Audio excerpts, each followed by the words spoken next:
నమస్కారం, నేను doctor Varalakshmi, consultant in Medinine homeopathy. ఈరోజు మనం మంగు మచ్చలు లేక మెలాస్మా గురించి తెలుసుకుందాము. ఇవి ఏంటి అంటే ఎట్లా ఉంటాయి, దీని యొక్క లక్షణాల గురించి తెలుసుకుందాము. మంగు మచ్చలు అనగా అంటే కొంతవరకు బ్రౌన్ కలర్ ప్యాచెస్ లాగా మనకి ఈ ఫేస్ భాగంలో అన్నది వస్తూ ఉంటుందన్నమాట. ఇది స్త్రీ పురుషుల్లో ఎవరికైనా కూడా రావచ్చు. ఎక్కువ శాతం స్త్రీలలో అన్నది అధికంగా అన్నది ఉంటుందన్నమాట. ఇది రావడానికి గల కారణాల గురించి తెలుసుకున్నట్టయితే మనకి ఈ ప్యాచెస్ అనేవి కొంతవరకు హెరిడిటరీగా అన్నది వచ్చే ఛాన్సెస్ ఉంటుంది. కొంతవరకు మనకి హార్మోనల్ ఇంబ్యాలెన్సెస్ ఉండడం వల్ల కానీ, ఇంకా మనం ఎక్కువ కాంట్రాసెప్టివ్ పిల్స్ అలాగా యూజ్ చేయడం వల్ల కానీ, లేకపోతే కొంతవరకు మనకి ఎక్కువ వేడికి ఎక్స్పోజ్ అవుతున్నప్పుడు కానీ, ఈ అధిక వేడి వల్ల కూడా మనకి బ్రౌన్ కలర్ ప్యాచెస్ అన్నది వస్తుంది అనమాట. దీంట్లో ఎలా ఉంటాయంటే ప్యాచ్ అన్నది ఒక సీతాకొక్క చిలుక ఆకారంలాగా ఎక్కువగా ఫేస్ భాగంలో అన్నది వస్తుంటుంది. అలా కాకుండా ఫేస్ భాగంలో కాకుండా నోస్ భాగంలో కానీ, మనకి ఐబ్రోస్ అంటే కనుబొమ్మల భాగంలో కానీ, ఇంకా చిన్ భాగంలో కానీ, ఫోర్ హెడ్ భాగంలో కూడా ఇలాగ రావచ్చు అన్నమాట ఈ ప్యాచెస్ అనేవి. ఈ ప్యాచెస్ అనేవి దురద కానీ మంట కానీ అట్లా ఏమి ఇబ్బంది ఏమి ఉండవు.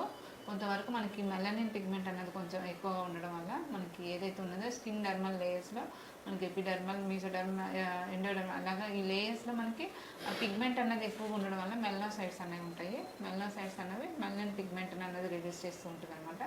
ఈ మెలనిన్ పిగ్మెంట్లో ఉన్న దాంట్లో అసమతుల్యత వలన కూడా మనకి అట్లాగా నల్లని ప్యాచెస్ అనేవి వస్తుంటాయి అన్నమాట.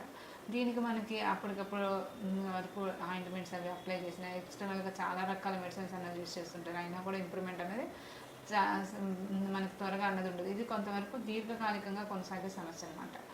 దీనికి మనకి మెడినైన్లో చూసుకున్నట్టయితే హోమియో మెడిసిన్స్ ఉంటాయండి.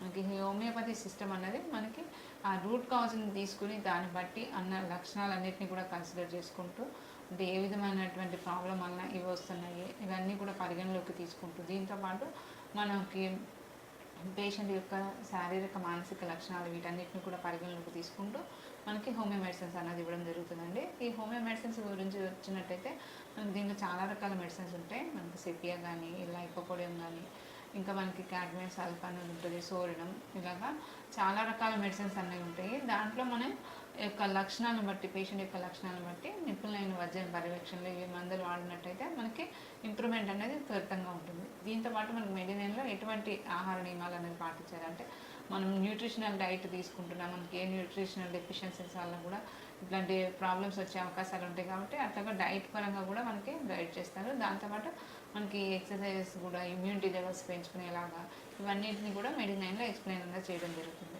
మీకు ఫర్దర్గా ఇంకా ఏమైనా హార్మోనల్ సమస్య కానీ, ఇంకా ఇలాగా స్కిన్ ప్రాబ్లమ్స్ కానీ, ఫర్దర్గా ఎలాంటి సమస్యలు సందేహాలు ఉన్నా సార్ మెడినైన్ టీమ్ని కన్సల్ట్ అవ్వండి. Thank you. సంప్రదించవలసిన నంబర్ 9398590286 మరియు 9281000268. Website medinine.info.